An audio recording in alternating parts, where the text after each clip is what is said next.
میرے مصطفیٰ کا ہمسر نہ ہوا نہ ہے نہ ہوگا، میرے مصطفیٰ کا ہمسر نہ ہوا نہ ہے نہ ہوگا، کوئی آپ جیسا رہبر نہ ہوا نہ ہے نہ ہوگا، میرے مصطفیٰ کا ہمسر نہ ہوا نہ ہے نہ ہوگا۔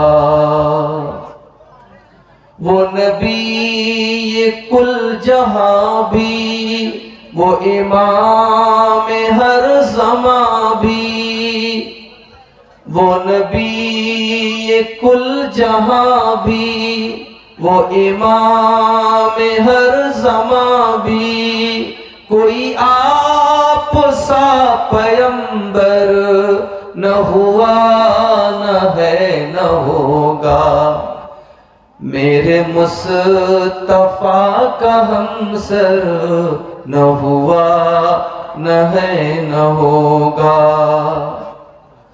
تجھے کیا بتاؤں اے جاں وہ جمال روح تاباں، تجھے کیا بتاؤں اے جاں وہ جمال روح تاباں، کہ جہاں میں ایسا پیکر نہ ہوا نہ ہے نہ ہوگا، میرے مصطفیٰ کا ہمسر نہ ہوا نہ ہے نہ ہوگا۔ آپ کے اشارے سے چاند دو ٹکڑے ہو گیا تھا، شاعر نے اس کو بھی اس شعر میں پرویا ہے۔ کیا آپ نے اشارہ ہوا ماہتاب پارا، کیا آپ نے اشارہ ہوا ماہتاب پارا، کہ زمانہ ایسا ششدر نہ ہوا نہ ہے نہ ہوگا، میرے مصطفیٰ کا ہمسر نہ ہوا نہ ہے نہ ہوگا۔ محترم علماء کرام، بزرگوں اور دوستوں، نوجوان ساتھیوں، ماؤں اور بہنوں، پیارے بچوں، آج کے اس پروگرام کے لیے ہمارے عزیز دوست بھائی محمد عمر صاحب نے بہت پہلے سے ٹائم لیا تھا، اور جب انہوں نے بتایا کہ 2 دن کا پروگرام ہے تو جان بوجھ کر کے میں نے جمعرات کا ٹائم سیلیکٹ کیا تاکہ ہم کو آسانی رہے، اگلے دن جمعہ رہے گا، ہماری مدرسے کی چھٹی رہے گی، یہ سب سوچ کر کے میں نے ٹائم دے دیا۔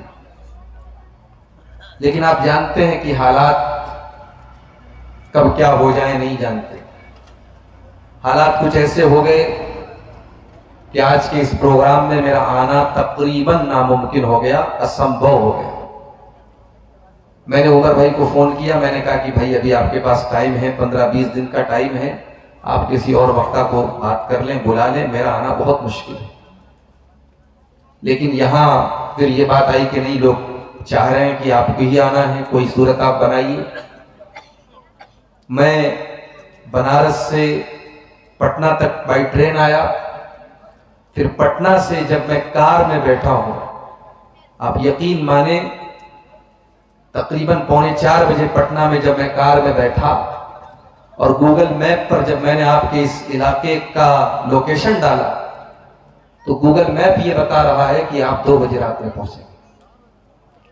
میں نے تو کہا یہ تو بھائی جلسہ تو ختم ہو جائے گا، لیکن اللہ جزائے خیر دے، ہمارے ڈرائیور صاحب کرشنا یادو جی ہیں، بہت سلجھے ہوئے انسان، بہت اچھی ڈرائیونگ کرتے ہیں، وہ بیچارے نان اسٹاپ، کہیں چائے تک ہم لوگوں نے نہیں پی، لگاتار وہ گاڑی چلا کے آئے ہیں، اور بہت اسپیڈ میں لے کر کے آئے. جو میپ 2 بجے بتا رہا تھا 11:15 بجے ہم لوگ آپ کے اس گاؤں میں انٹر کر گئے. بہرحال غلط فہمیاں بہت ساری پیدا ہونے لگتی ہیں اگر مقرر کو وقتہ کو آنے میں تھوڑی سی دیر ہونے لگے.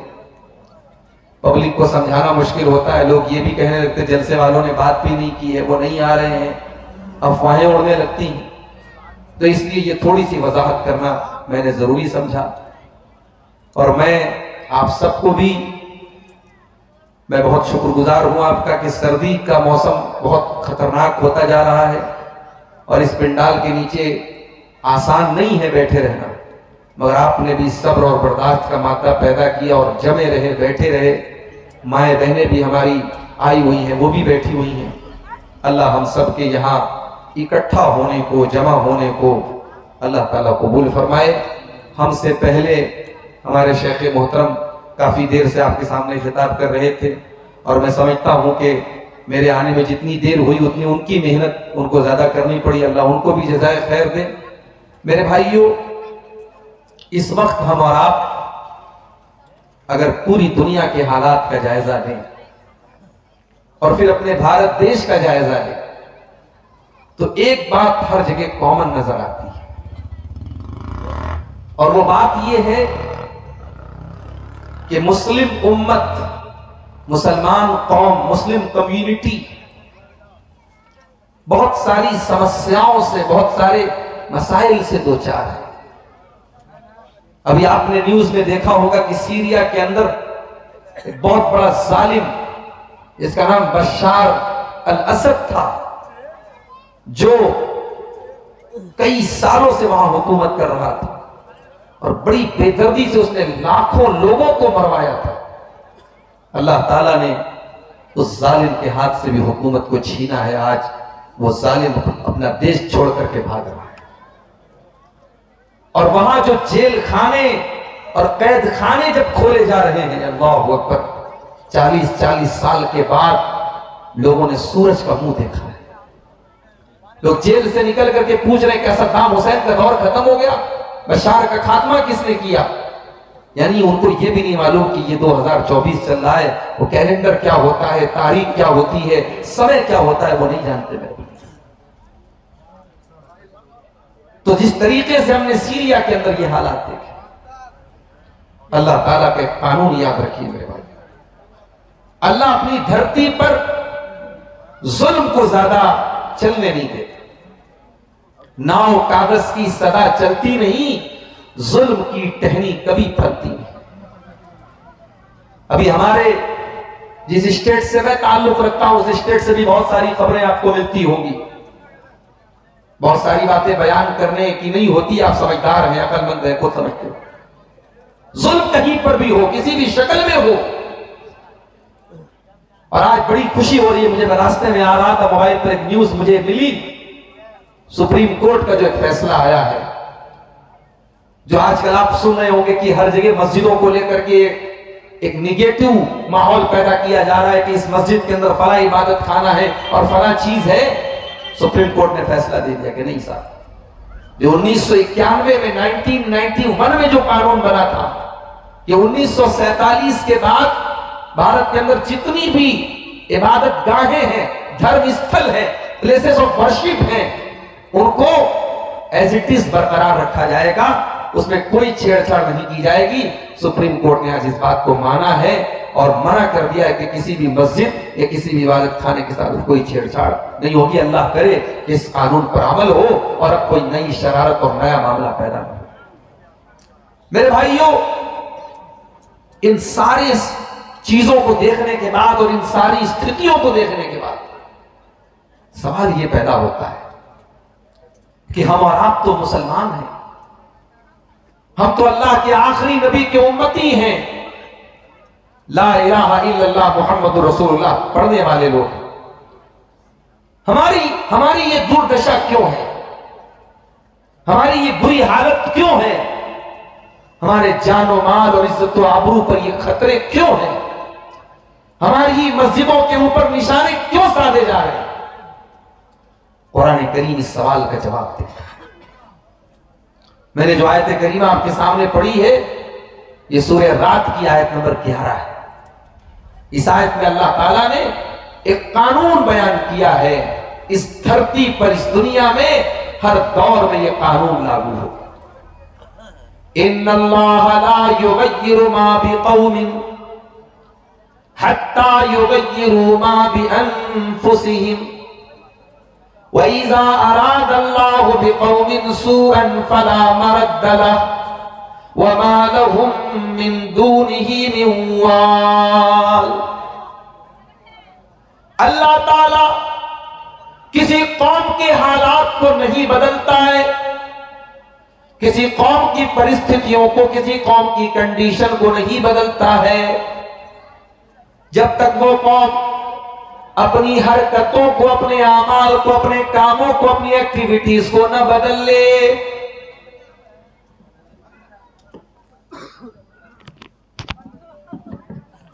جب کوئی قوم اپنے اعمال کو بدل لیتی ہے تو اللہ تعالیٰ اس قوم کے حالات کو بھی بدل دیتا ہے. اعمال بدلیں گے تو حالات بدلیں. ہم 1400 سال پیچھے پلٹ کے دیکھیں کہ ہمارے اعمال کیسے تھے. اعمال کے اوپر ہماری حالت ڈیپینڈ کرتی ہے میرے پیارے ساتھ. حضرت عمر فاروق کا دور دیکھیے. اس زمانے کی 2 سپر پاور ہے، رومن امپائر اور پرشین امپائر. ایک طرف روم کی حکومت ہے، عیسائی حکومت ہے، قیصر جس کو بولتے تھے، اور دوسری طرف ایران کی حکومت ہے جس کو کسرا بولا کرتے تھے. اسلام کا جھنڈا کسرا کے محل میں بھی چلا، اسلام کا جھنڈا قیصر کے محل میں بھی پھیلایا گیا. ایران بھی مسلمانوں کے آگے ایران کی طاقت کو بھی جھکنا پڑا اور روم کی طاقت کو بھی جھکنا پڑا. مسلمانوں نے وہاں تک اسلام کے جھنڈے کو پہنچا دیا جہاں تک کوئی تصور بھی نہیں کر سکتا تھا، سوچ بھی نہیں سکتا تھا. کیوں؟ کیا خاص بات تھی ان کے؟ وہ اللہ سے ڈرنے والے لوگ تھے. انہیں دنیا کا ڈر نہیں تھا، وہ ہتھیاروں سے نہیں ڈرتے تھے، وہ دنیا کی پاور سے، دنیا کی طاقت سے نہیں ڈرتے تھے، صرف اور صرف اللہ سے ڈرتے تھے. ایران کے بادشاہ نے اپنی فوج کے کمانڈر بنا کر کے رستم کو بھیجا تھا. رستم اس ایرانی فوج کا کمانڈر تھا. اس نے مسلمانوں کو میسج کیا، مسلمانوں کو پیغام بھیجا کہ آپ اپنے کسی ایمبیسڈر کو بھیجیے، سفیر کو بھیجیے، ہم بات کرنا چاہتے ہیں، ہم آپس میں چرچا کرنا چاہتے ہیں، ڈیبیٹ کرنا چاہتے ہیں کہ آخر جھگڑا کیا ہے ہمارا. حضرت عمر فاروق نے حضرت ربیع بن عامر رضی اللہ تعالیٰ عنہ کو ڈیبیٹ کرنے کے لیے بھیجا. رستم بہت چالاک آدمی تھا. اس نے اپنے دربار کو بہت سجایا، قیمتی قالین بچھایا، بہترین قسم کے ڈیکوریشن لگائے اپنے دربار میں. اس نے سوچا مسلمان آئے گا، وہ تو عرب کا رہنے والا بدو ہوگا، اونٹ چلانے والا، بکری چلانے والا ہوگا. اس نے کبھی یہ قالین نہ دیکھا ہوگا، اس نے کبھی یہ جھاڑ فانوس نہ دیکھے ہوں گے، اس نے یہ چمک دمک نہ دیکھی ہوگی. یہ چمک دمک دیکھ کر کے تو وہ خود ہی ڈاؤن ہو جائے گا. جب حضرت ربیع بن عامر رضی اللہ تعالیٰ عنہ رستم کے دربار میں پہنچے، ذرا غور سے سننا میرے پیارے بھائیوں، ہم کیا تھے اور کیا ہو گئے. علامہ ابن کثیر نقل کرتے ہیں ربیع بن عامر رضی اللہ تعالیٰ عنہ پہنچے، وہاں پر گھوڑے سے اترے، ان کے ہاتھ میں نیزہ تھا. اس نیزے کی جو نوک ہوتی ہے اس کو انی بولتے، نیزے کی انی. اس نیزے کی انی کو قالین پر چبوتے ہوئے، قالین پر گاڑتے ہوئے، قالین کو پھاڑتے ہوئے حضرت ربیع بن عامر رستم کے سامنے کھڑے ہو گئے. رستم اچنبھت ہو گیا، حیران ہو گیا، یہ کیسا آدمی ہے، اس کو اس بات کی بھی کوئی پرواہ نہیں، اتنا قیمتی قالین، اتنا قیمتی کارپیٹ ہے، اس کارپیٹ کو یہ چھیلتا ہوا رگڑتا ہوا جا رہا ہے.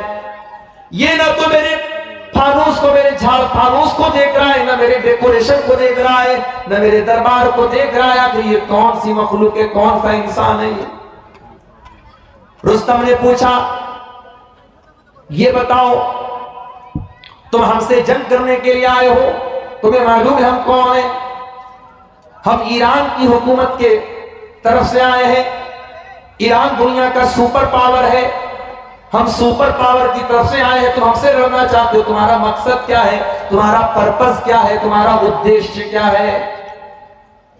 اب ذرا غور سے سننا میرے بھائیو، حضرت ربی بن عامر رضی اللہ تعالیٰ نے 2 لائن میں اسلام کا مقصد بتا دیا، اسلام کیا چاہتا ہے دنیا میں۔ کہا ہے رستم کان کھول کر کے سن لے، جئنا لنخرج العباد من عبادت العباد الى عبادت اللہ۔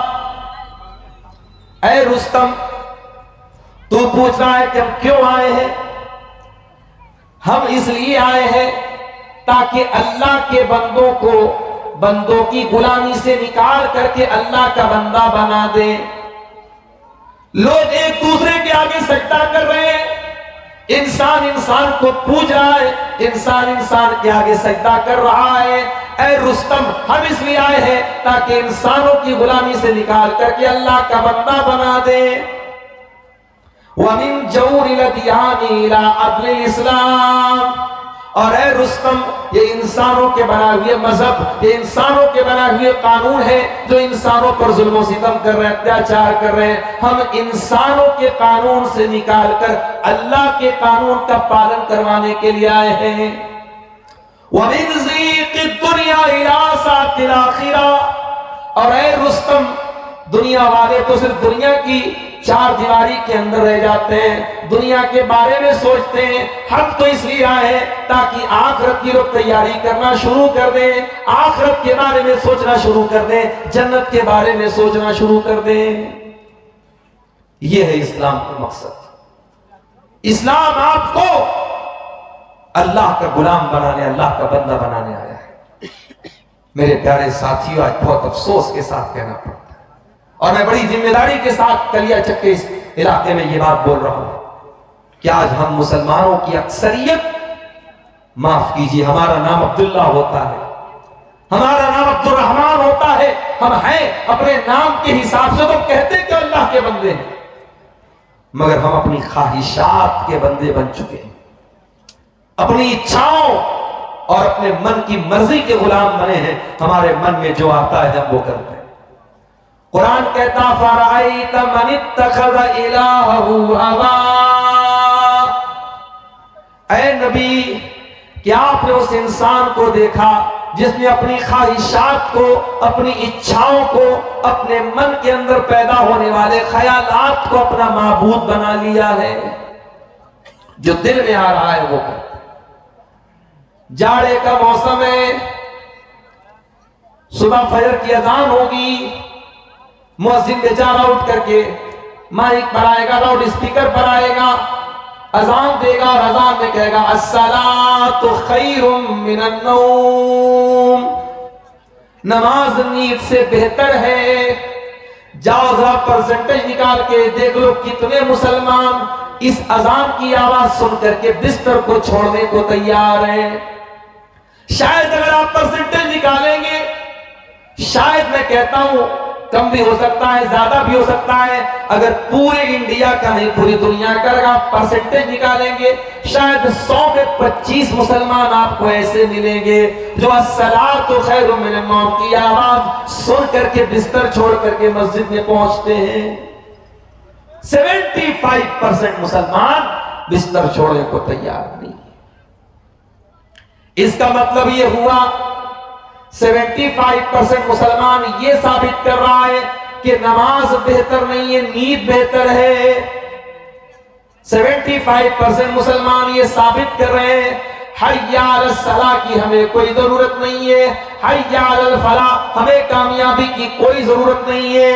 اے اذان دینے والے مؤذن، تو اذان میں چلاتا رہے حی علی الفلاح، میرا پیسہ میری کامیابی ہے، میری دولت میری کامیابی ہے، میری مسیری پر نرم نرم گدا میری کامیابی ہے، میری خوبصورت بیوی میری کامیابی ہے، میرے بچے میری کامیابی ہے۔ ہم نماز کو کامیابی نہیں ماننا چاہتے۔ یہی تو مطلب ہوا میرے بھائیوں، حی علی الفلاح اور حی علی الصلاح کی آواز اگر ہمیں متاثر نہیں کرتی، ہمیں پربھاوت نہیں کرتی ہے، اس کا مطلب کہ ہم اس اذان کی آواز سے متفق نہیں ہیں۔ یہی اذان کی آواز تھی 1400 سال پہلے خانہ کعبہ میں حضرت بلال نے دی تھی. یہ وہی خانہ کعبہ تھا، اللہ کا گھر تھا، اور اس اللہ کے گھر کو ہزاروں سال پہلے فرشتوں نے بنایا تھا. فرشتوں کے بعد آدم علیہ السلام نے اس کو دوبارہ ریبلڈ کیا تھا، نو نرمان کیا تھا. پھر زمانے کے ساتھ ساتھ یہ خانہ کعبہ اس کی دیواریں ٹوٹ گئی، اس کا نشان ختم ہونے لگا.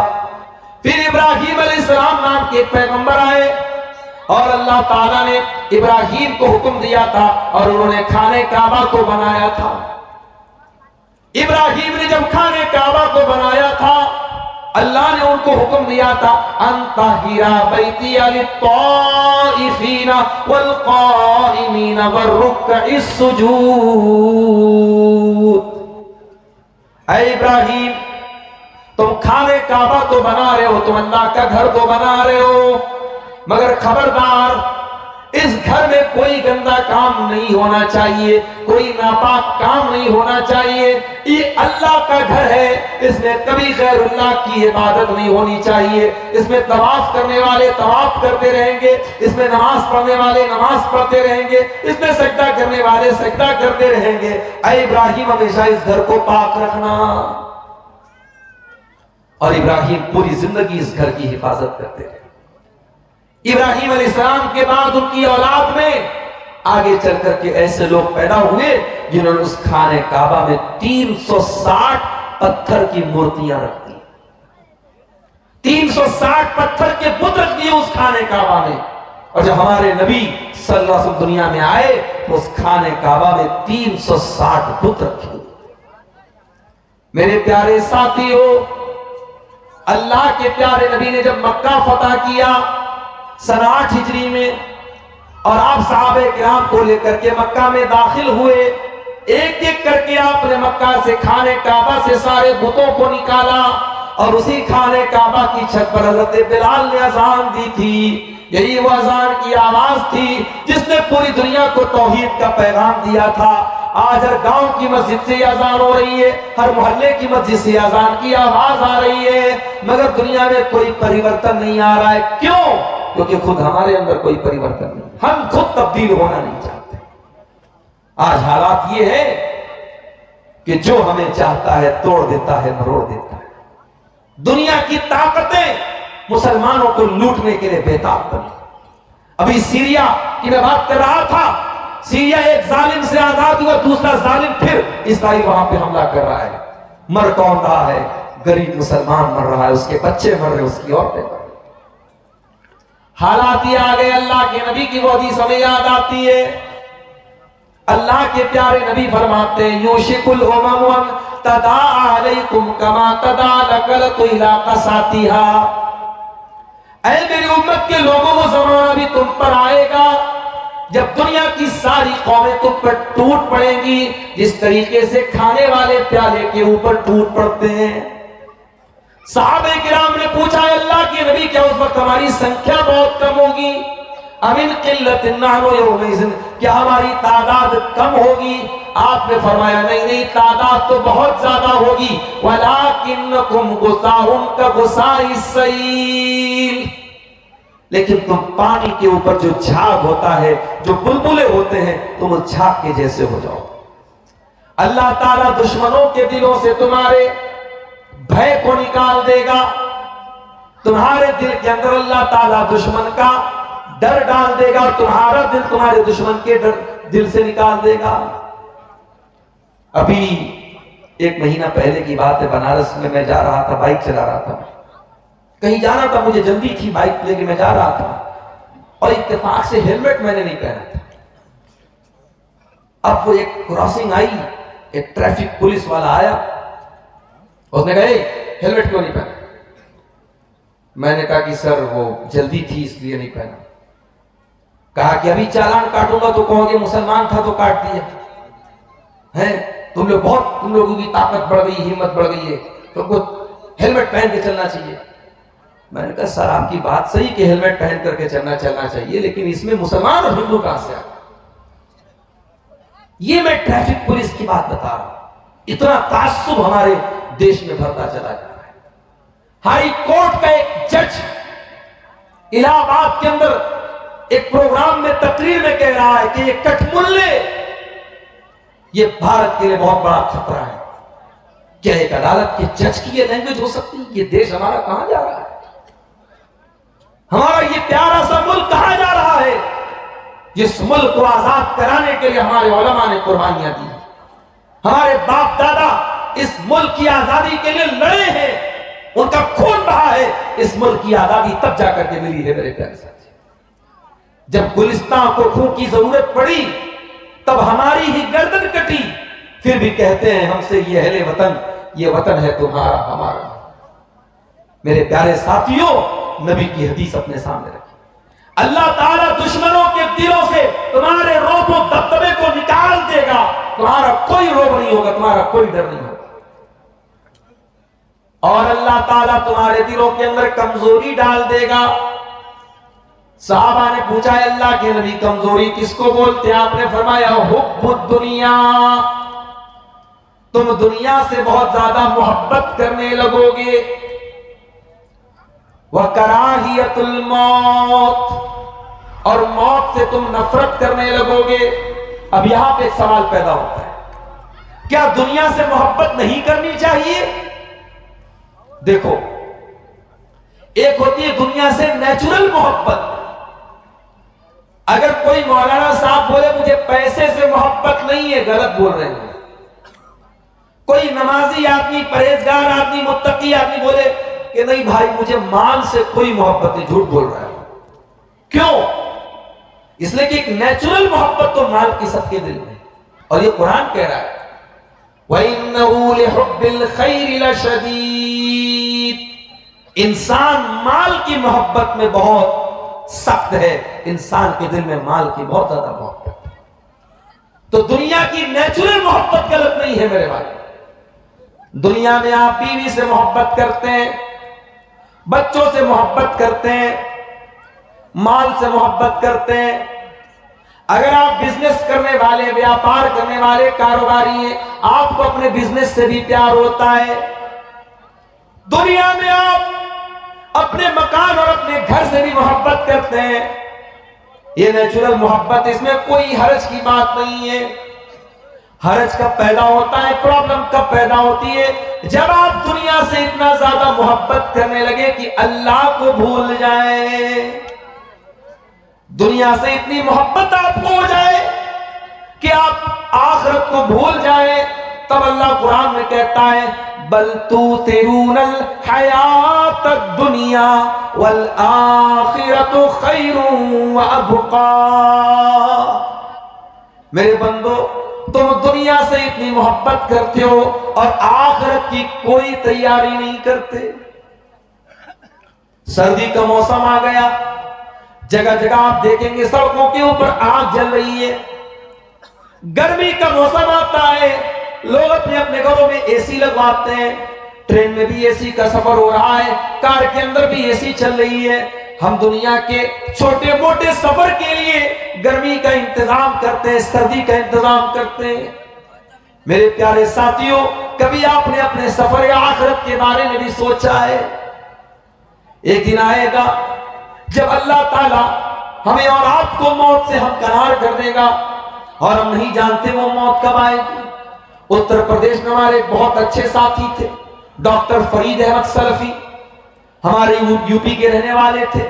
ہمارے جامعہ سلفیہ جہاں سے ہم نے تعلیم حاصل کی، ہم سے 1-2 سال وہ سینئر تھے. بہت اچھے انسان تھے، بہت اچھے انسان، عالم بھی ہیں اور سماج کی سیوا بھی کر رہے ہیں. اور جس ادارے سے انہوں نے تعلیم حاصل کی تھی، اتنی محبت کرتے تھے اس ادارے سے، انہوں نے اسکول بنایا تو اسکول کا نام سلفیہ اسکول رکھا. پھر انہوں نے اپنے گاؤں میں ہاسپٹل بنایا، ہاسپٹل کا نام بھی انہوں نے سلفیہ ہاسپٹل رکھا. جامعہ سلفیہ سے انہوں نے تعلیم حاصل کی تھی تو اپنے اسکول کا، اپنے ہاسپٹل کا نام انہوں نے اپنے ادارے کے نام پہ رکھا. کبھی کوئی مریض آ گیا، کوئی پریشان حال آ گیا، کوئی پولیس کیس آ گیا، فوراً اس کی مدد کرتے تھے. بیچارے کینسر کی بیماری ہو گئی، اللہ کو پیارے ہو گئے، ابھی 2 دن پہلے ان کا انتقال. ہم نہیں جانتے میرے بھائیوں کون سی بیماری کب آئے گی. ابھی ہمارے ڈرائیور صاحب جو پٹنہ سے آئے وہ بتانے لگے سیوان کے اندر ایک مسلمان بھائی، اس کی 2 لڑکیاں پڑھتی ہیں پٹنہ کے اندر، بی ایس سی کر رہی تھی لڑکیاں، اچھا خاصا باپ کما رہا ہے، بچیوں کو پڑھا رہا ہے پٹنہ کے اندر، اچھی ان کی فیس بھر رہا ہے، باپ کا لیور کے اندر کوئی انفیکشن ہو گیا، باپ بیمار پڑ گیا، دوا علاج میں پورے زمین جائیداد بک گئی، آج بیچاری جوان لڑکیاں پریشان ہیں، وہ ریکویسٹ کر رہے ہمارے ڈرائیور صاحب سے کہہ رہی تھی کہ کوئی جاب ہو، کوئی نوکری ہو، ہمیں بتا دیجیے پٹنہ کے اندر نوکری کریں گے۔ ایک مسلمان لڑکی نوکری کرنے کے لیے در در کی ٹھوکر کھا رہی ہے۔ میرے پیارے ساتھیوں، بیماری موت آپ سے پوچھ کر کے نہیں جائے گی۔ ہم کتنے بڑے نادان ہیں، چھوٹا موٹا سفر کرنا ہوتا ہم تیاری کرتے ہیں، ہمیں 400 کلومیٹر پٹنہ سے 450 کلومیٹر آپ کے مالدار پاڑا آنا ہے، ہم نے گاڑی کے اندر پیٹرول ڈلوایا، سی این جی ڈلوایا کہ نہیں صاحب ہمیں لمبے سفر میں جانا ہے، راستے میں پیٹرول پمپ ملے نہ ملے، ہم ٹرین پہ چڑھتے ٹکٹ لے کر کے چڑھتے کہ نہیں صاحب ٹی ٹی آئے گا کیا جواب دیں گے، ہمیں ٹکٹ لے کر کے چڑھتے۔ ایک سفر وہ ہے جو ہمیں آخرت کا سفر کرنا ہے، اور وہ سفر کبھی بھی کرنا پڑ سکتا ہے، ہو سکتا ہے رات میں تقریر سن کے گئے، کل سفر وہ کرنا پڑے۔ اسی لیے ہم لوگ جب رات میں بستر پہ سونے جاتے کون سی دعا پڑھتے ہیں؟ اللہم بسمک اموت و احیا۔ یہ بچوں کو بھی یہ دعا یاد کرا دو، جس طریقے سے بچوں کو ویڈیو دکھانے کا ڈھنگ بتاتے ہو، بچے دن رات ویڈیو دیکھتے نا، دعائیں بھی سکھاؤ میری ماں۔ بچوں کو موبائل آپ نے تھما کر کے جو بگاڑا ہے اس قوم کو، اس نسل کو، اس کا بھی جواب آپ کو دینا پڑے گا۔ ماں کہتی ہے مولوی صاحب ہمارا بچہ بغیر موبائل کے کھانا نہیں کھاتا، تو نے کیوں عادت ڈلوائی اس کی موبائل کی؟ تو نے کیوں مجبور بنایا کہ جب وہ موبائل دے گی تب وہ کھانا کھائے گا؟ یہ مائیں اور یہ باپ، ان کی کمزوری ہے کہ وہ بچوں کو موبائل کا اتنا عادی۔ میں یہ نہیں کہتا موبائل آپ بالکل منع کر دے، پابندی لگا دے، لیکن آج یہ موبائل ہمارے بچوں کو خراب کر رہا ہے۔ رات میں بستر پہ سونے جاؤ، دعا پڑھو، اللہم بسمک اموت و احیا۔ اے اللہ میں تیرے نام سے مرتا ہوں، تیرے نام سے جیتا ہوں۔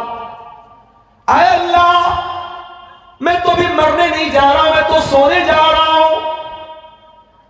اللہ تعالیٰ نے یہ دعا ہمیں کیوں پڑھنے کا حکم دیا؟ نبی نے یہ دعا ہمیں کیوں سکھائی؟ کیونکہ جب ہم بستر پہ سونے جاتے ہیں اتنی دیر کے لیے ہم سمجھو بے ہوش ہو جاتے ہیں۔ بھائی انسان نیند میں کہاں کہاں چلا جاتا ہے، وہ لیٹا ہوا ہے مالدار پاڑا میں اور نیند میں وہ کلکتہ کی سیر کر رہا ہے، خواب میں، ہوش میں نہیں ہے، وہ الگ دنیا میں ہے۔ صبح اس کی نیند کھلی تو وہ دیکھ رہا ہے میں تو بستر پہ ہوں، میں تو سپنے میں جو ہے کلکتہ میں تھا، شوکت علی اسٹریٹ پہ گھوم رہا تھا، میں کہاں آ گیا، اپنے بیڈ روم میں آ گیا۔ خواب ایک الگ دنیا ہوتی ہے، نیند ایک الگ دنیا ہوتی ہے۔ تو ایک طریقے سے جب آپ بستر پہ سوتے ہیں 6 گھنٹے کے لیے 7 گھنٹے کے لیے آپ سوتے ہیں، اتنی دیر کے لیے آپ کی روح اللہ تعالیٰ قبض کر لیتا ہے، لیکن صبح اٹھنے کے ٹائم وہ روح واپس آ جاتا ہے۔ لیکن ایک دن ایسا آئے گا آپ کی روح فرشتہ نکالے گا، لیکن وہ روح دوبارہ آپ کی باڈی میں نہیں ڈالی جائے گی، آپ مر جائیں گے، آپ اللہ کو پیارے ہو جائیں گے۔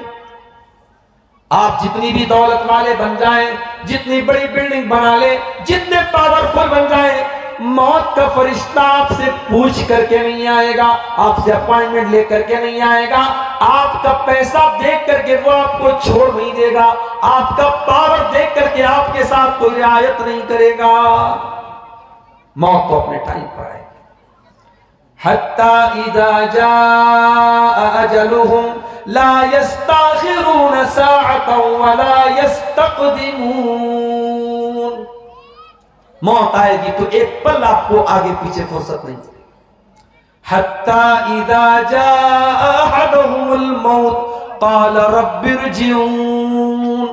اور موت جب آئے گی انسان کہے گا اے اللہ ون مور چانس، ایک موقع اور دے دے، ایک موقع اور دے دے اللہ۔ کیوں موقع مانگ رہا ہے؟ لڑکی کی شادی کرنے کے لیے مانگ رہا ہے۔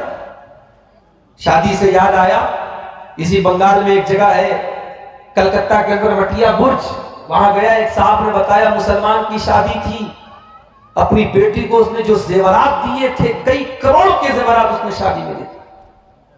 ہمارے یو پی میں میرٹھ میں بھی ایک شادی ہوئی تو دلہے میاں کو سسرال سے 2.5 کروڑ روپے ملے تھے شادی کے موقع پر۔ اور نکاح پڑھانے والے مولوی کو 11 لاکھ روپے ملے تھے. ہمارے یہاں مدرسے میں جب یہ نیوز آئی تو ٹیچروں نے کہا کہ بھائی چلو مدرسہ چھوڑو, چلو چل کے میرٹھ میں نکاح پڑھا.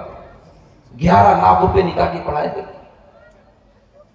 سالی نے آ کر کے گھڑی پہنائی تو سالی صاحبہ کو گھڑی کی پہنائی, انہوں نے 11 لاکھ روپے دے دی. یہ مسلمان ہے جنہیں دیکھ کے شرمائے یہود. یہ مسلمان کی شادی ہے.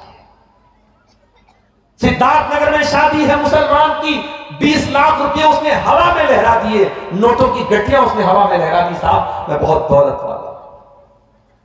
حتی اذا جاء احدهم الموت, اے دولت لٹانے والے, اے جہیز لینے والے, اے لمبی لمبی رقموں کو لٹانے والے, اے شادی بیاہ میں فضول خرچی کرنے والے, کل موت تو تیرے پاس بھی آئے گی, اور جب موت آئے گی تو کیا کہے گا؟ رب ارجعون, اے اللہ ایک موقع اور دے دے. ایک موقع اور کیوں مانگ رہا ہے؟ کیا بزنس کو اور بڑھانا ہے؟ کیا بلڈنگ کو اور اونچا بنانا ہے؟ کیا بٹیا کی شادی کرنا ہے؟ کیوں ایک موقع اور مانگ رہا ہے؟ کہتا ہے لعلی اعمل صالحا فیما ترکت. کہے گا اللہ ایک موقع اور دے, میں وعدہ کرتا ہوں, I promise, کہ میں دنیا میں اب واپس جا کر کے نیک عمل کروں گا, ایسا عمل کروں گا جس سے تو خوش ہو جائے. اللہ فرماتا ہے کلا, یہ نہیں ہو سکتا. انہا کلمۃ هو قائلها ومن ورائہم برزخ الی یوم یبعثون. اے میرے بندے یہ نہیں ہو سکتا. اب تو مر گیا, اب تیری دنیا الگ ہو گئی, اب تیرے بیچ میں اور دنیا والوں کے بیچ میں ایک برزخ کھڑی ہو گئی, ایک بیریئر کھڑا ہو گیا. اب تو دنیا والوں سے کوئی کانٹیکٹ نہیں کر سکتا. یہ بالی ووڈ کی فلموں میں دکھایا جاتا ہے آتما واپس آتی ہے دنیا میں, کوئی آتما کبھی واپس نہیں آتی. کسی کی کوئی روح کبھی مرنے کے بعد واپس, لوگ بولتے خودکشی کرنے والے کی آتی ہے. کیوں بھائی, اس کی کیوں آتی ہے؟ بولے اس نے آتم ہتیا کی ہے نا. اچھا تو اس کی روح واپس کیوں آتی ہے؟ بولے وہ جب تک اپنے اصل ٹائم اس کا نہیں آ جائے گا تب تک روح اس کی گھومتی رہتی ہے. تو بھائیو, جو آتم ہتیا کر رہا ہے وہ بھی اپنے اصل ٹائم پر ہی مرا ہے. یہ مت سمجھو کہ وہ ٹائم کے پہلے مر گیا ہے, اس کی موت ویسے ہی لکھی تھی. اب کوئی یہ نہ سمجھے اس سے کہ جب اس کی موت لکھی تھی تو آتم ہتیا کرنے والے کو دوشی کیوں مانتے ہیں, وہ گنہگار کیوں ہے؟ وہ ایک الگ مسئلہ ہے.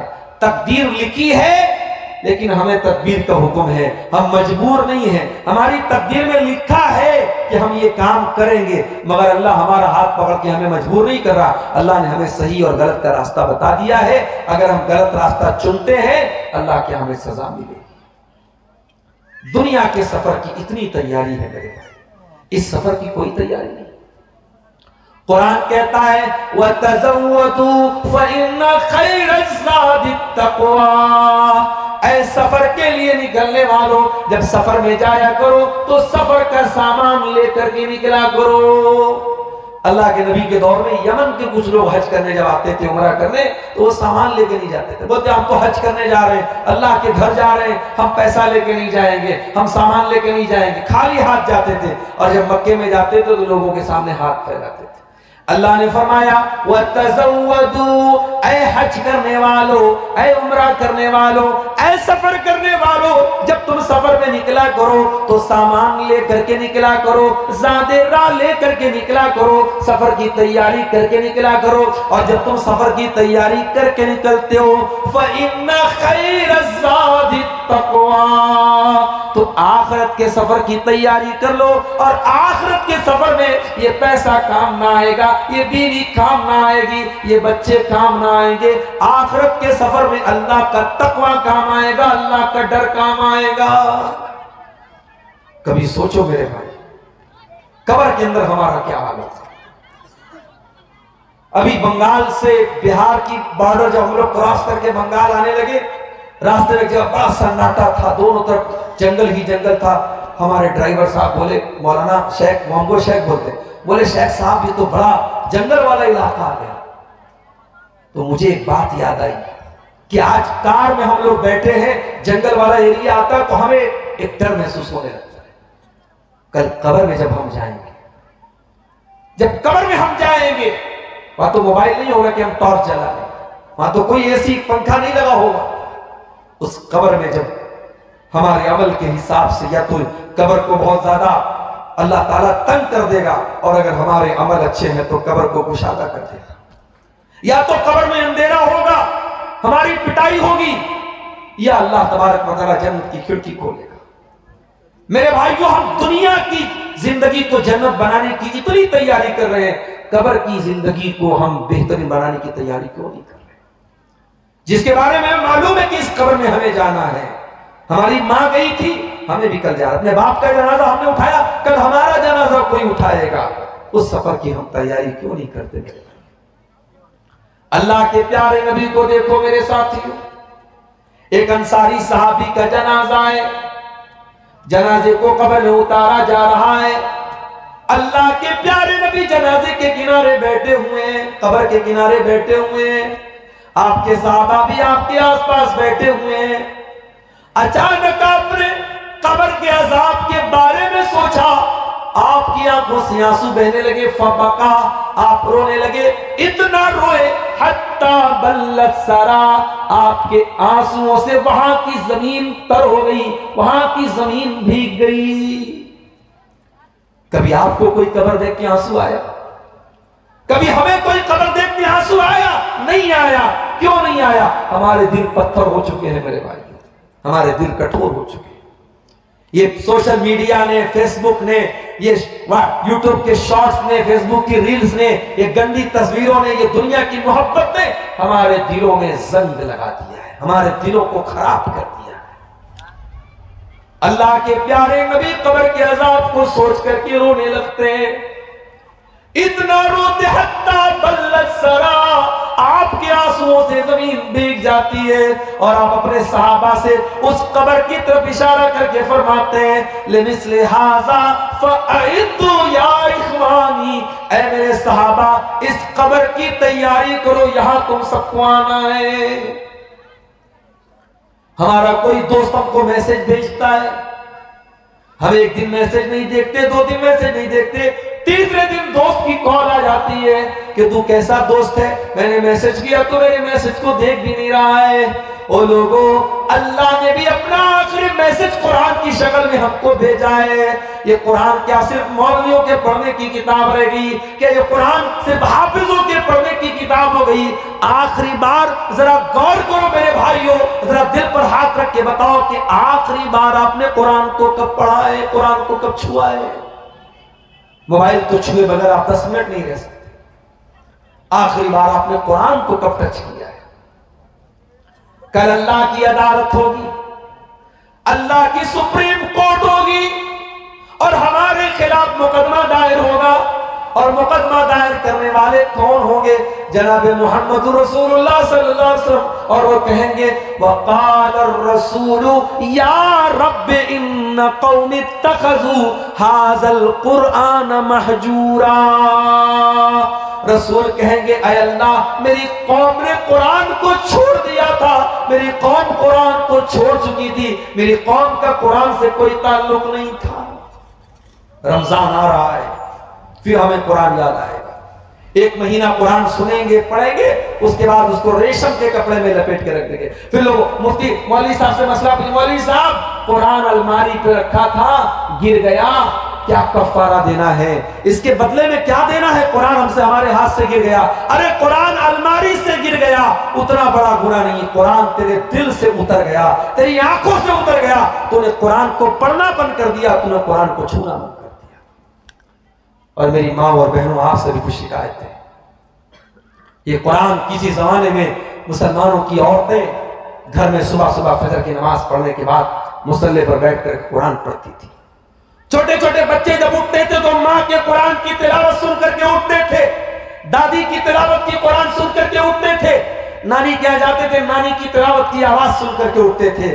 اب وہ نانیاں چلی گئیں، وہ دادیاں چلی گئیں، اب وہ امیاں چلی گئیں، اب ممیاں اور آنٹیاں آ گئیں۔ اب یہ قرآن نہیں پڑھ کے سن کر کے قرآن کی صبح ان کی نہیں ہوتی ہے، ان کی صبح ہوتی ہے موبائل کے سیریل سے اور موبائل کے گانے سے اور فیس بک کے جو ہے ریل سے۔ آج مسلمان عورتوں کی شروعات ہوتی ہے، اور اسی کلیا چک میں پہلے بھی میں کہہ چکا ہوں اور آج بھی کہہ رہا ہوں کہ ہمارا جو ماحول خراب ہو رہا ہے اس میں بہت بڑا رول ہماری عورتوں کا ہے، اور اس پر آپ کو بہت سنجیدگی سے اور بہت سیریس ہو کر کے اس پر آپ کو وچار کرنا پڑے گا میرے بھائیوں۔ میں اپنے اس علاقے کے سردار لوگوں سے کہوں گا، اس علاقے کے ذمہ داروں سے کہوں گا، اپنے گاؤں کی، اپنے علاقے کی عورتوں کو آپ دین سے جوڑنے کا کام کیجیے۔ اسی بنگال میں کتنی مسجدوں کو میں جانتا ہوں، بہت شاندار مسجد، 2 منزلہ مسجد ہے، مردوں کے لیے پورا انتظام ہے، عورتوں کے لیے کوئی انتظام نہیں ہے، عورتوں کے لیے کوئی انتظام نہیں ہے۔ مولوی صاحب بیچارے ہر جمعہ کو تیاری کر کے آتے ہیں، آدھا گھنٹے کا خطبہ دیتے ہیں، اردو میں، بنگلہ میں، جس میں بھی دیتے ہو، عورتوں سے کوئی مطلب نہیں۔ عورتیں گھر میں بیٹھی ہیں، صاحب وہ تو مچھلی بنا رہی ہیں، چاول بنا رہی ہیں، روٹی بنا رہی ہیں، ان کو کیا مطلب ہے؟ ہم نے اپنی عورتوں کو دین سے دور کر دیا۔ ہماری مسجدوں پر عورتوں کا انتظام نہیں، ہمارے یہاں جمعہ کی نماز میں عورتوں کا انتظام نہیں، گھروں میں عورتوں کے لیے کوئی پروگرام نہیں ہوتا۔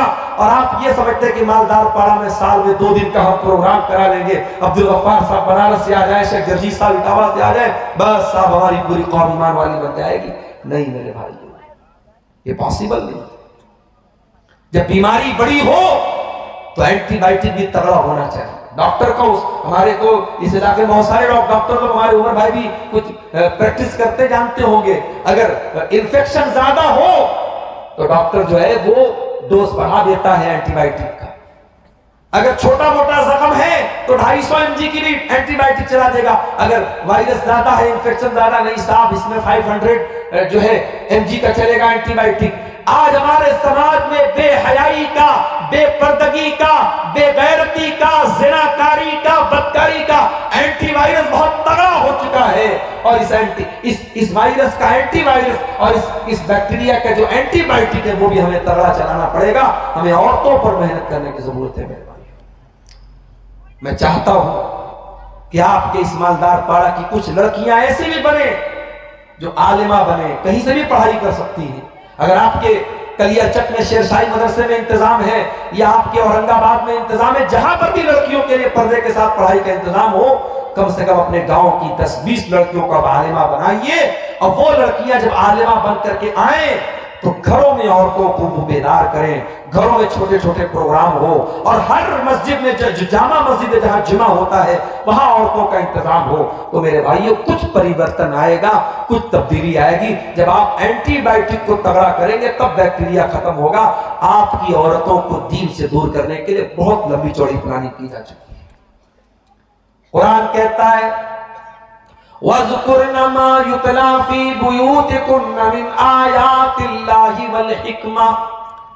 اے نبی کی عورتوں، تمہارے گھروں میں قرآن پڑھا جاتا ہے، تمہارے گھروں میں حدیث پڑھی جاتی ہے۔ اے نبی کی عورتوں، تم قرآن کو یاد کیا کرو، تم حدیث کو یاد کیا کرو۔